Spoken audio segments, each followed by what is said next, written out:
Генералниот секретар на НАТО Јенс Столтенберг изјави дека алијансата е подготвена да ги одбрани незините сојузници, но ти е неопходно да се адаптира на светот кој се менува. Тој ова го изјави во Португалија за време на посетата на најголемите воени вежби на НАТО во изминативе десетина години. Воените вежби се совпаднаа со повикот на лидерите на 9 земји од Централна и Источна Европа, кои деновиве во заедничка изјава изразија сериозна загриженост за продолжувањето на руското агресивно однесување. Затоа тие побараа посуштинско и потрајно НАТО присуство во регионот. Русија го анектира Крим и ги поддржува проруските бунтовници во Источна Украина, што ги алармира балтичките и источноевропските земји. Лидерите на НАТО исто така изразија загриженост за растечкото руско воено присуство од Балтико до Сирија.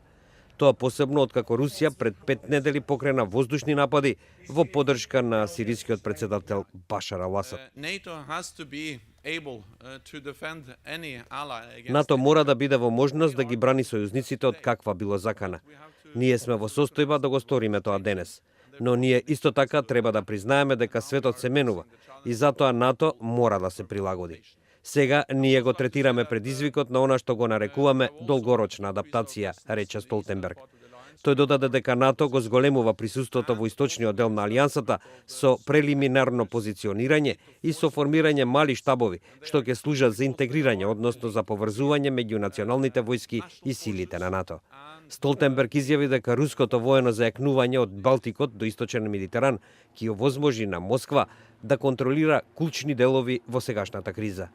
Затоа, според него, мора да бидат преземени порешителни чекори за справување со овој предизвик.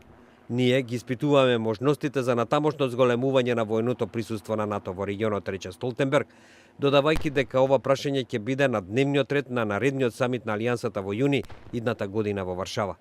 Предизвикани од минатогодишната руска интервенција во Украина, лидерите на НАТО се согласија да се откажат од кратењето на трошоците за одбрана и да ги унапредат нивните сили за брза реакција. Нивниот број сега е двојно зголемен и изнесува 40.000 војници. Исто така се одобрени и помали сили кои ќе можат за 48 часа да бидат распоредени и да действуваат при евентуална криза. За таа цел НАТО постави командни единици во Естонија, Летонија, Литванија, Унгарија, Бугарија и Романија. Најголемите воени вежби на НАТО од 2002 година 5 недели се одвиваа во Италија, Шпанија и Португалија и на нив учествуваа 36.000 војници.